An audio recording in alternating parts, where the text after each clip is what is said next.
প্রায় 2 সপ্তাহ পরে আমি ব্লগ দিচ্ছি। আরে তোমার হাতে টমেটো কেন?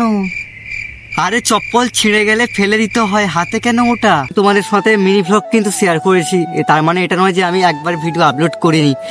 আমার মধ্যে এনার্জি নিয়ে ভিডিও করছি।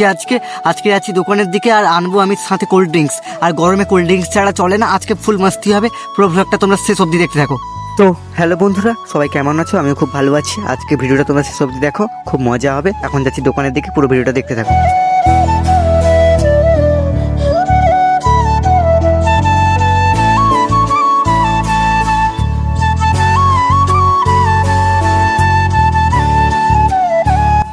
তো বাইরে এখন প্রচণ্ড বাতাস হচ্ছে আর রোদও খুব উঠেছে। আর দেখো মাথায় হাত দিতে মনে হচ্ছে চুল অনেক হয়ে গেছে।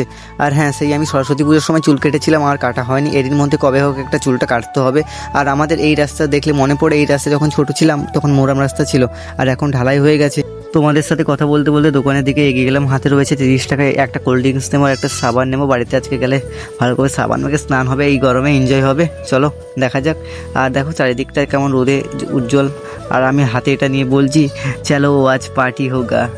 তো রাস্তায় পার্টি হয়ে গেছে, তার মানে আমার বন্ধুরা 3জন মিলে খেয়ে কোল্ড ড্রিঙ্কস বাড়ি ফিরছি। আর এই গরমের মধ্যে বাড়ি ফিরে আমি পুরো হাঁপিয়ে গেছি, অবস্থা প্রচণ্ডই খারাপ হয়ে গেছে দেখো। আর হ্যাঁ, এখন আমি স্নান করতে রেডি হয়ে গেছি, স্নান করতে যাব। আর দেখো মাথায় জালটা লাগছে, কেমন সুরসুরি লাগছে, তাই বারবার করছিলাম। আর এই পুকুরেই আমি স্নান করব। আমার হাতে রয়েছে সাবান, শ্যাম্পু, ফেস ওয়াশ আর সাবান কেস রয়েছে। এই পুকুরে আমি সবসময় জন্য স্নানটা করি। আর দেখো পুকুরের জলটা এক রাতের মধ্যে কেমন কমে গেছে, কারণ কয়েকদিন আগে এই পুকুর থেকে মাঠে জল যাচ্ছিলো, যেহেতু ধান চাষ হয়েছে। আর এই চারিদিকটা কেমন একটা ফাঁকা ফাঁকা লাগছে। তো স্নান করতে এসে দেখি গাছে গোড়ায় একটা আম পড়েছিল। সেই আমটা ভাবলাম এখন দুপুরবেলা আমটা খাওয়াই যেতে পারে, তাই আমটাকে আমি কাটতে যাবো এখন। তো আমটা কেটে আনি। তো এখন আমটা আমি কেটে নিয়ে এসেছি, সাথে লবণও নিয়ে এসেছি। দেখো এই মুহূর্তে আমি আমটা খাচ্ছি কেমন। আর আমটা প্রচণ্ড টক, মুখটা কেমন টকটক হয়ে গেছে। আর আগের তুলনায় আমি টক খাওয়া অনেকটাই কমে গেছি। দেখো আমি আমটা খেতে পাচ্ছি না, মানে দাঁত ফাঁত কেমন টকেই যাচ্ছে। তো বন্ধুরা, তোমরা যারা এই গরমের সময় আম মাখা খাও, তোমরা একটু কমেন্ট করে জানাও যে তোমাদের কেমন লাগে। কিন্তু আমিও খেতে ভালোবাসি, কিন্তু এই মুহূর্তে কেমন একটা আচমকা লাগছে, প্রচণ্ড টক। তো টক আম বলতে বলতে পুরোটাই শেষ। এটা লাস্টটা বাইট আমি খাচ্ছি। আর আম খাওয়ার পরে স্নান করে এখন বাড়ির দিকে যাব। আর আমগুলো খেতে এতটা টক, মানে সে বলার বাইরে, মানে দাঁত ফাঁত কেমন একটা হয়ে গেছে। আর কয়েকদিন ধরে আমার জ্বর হয়েছিল, তাই আমটা খেতেও ভালো লাগছে, এদিকে টক ছাড়তেও পারছি না, প্রচণ্ড টক।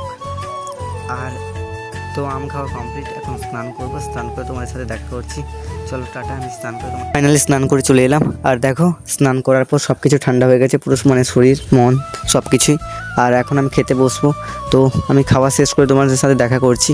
তো আজকে বাড়িতে অনেক কিছু রান্না হয়েছে, নিরামিষ হয়েছিল, তার সাথেও মাছ ভাজা আমার জন্য একটা রয়েছিল। তো চলো তাড়াতাড়ি খেয়ে নিই।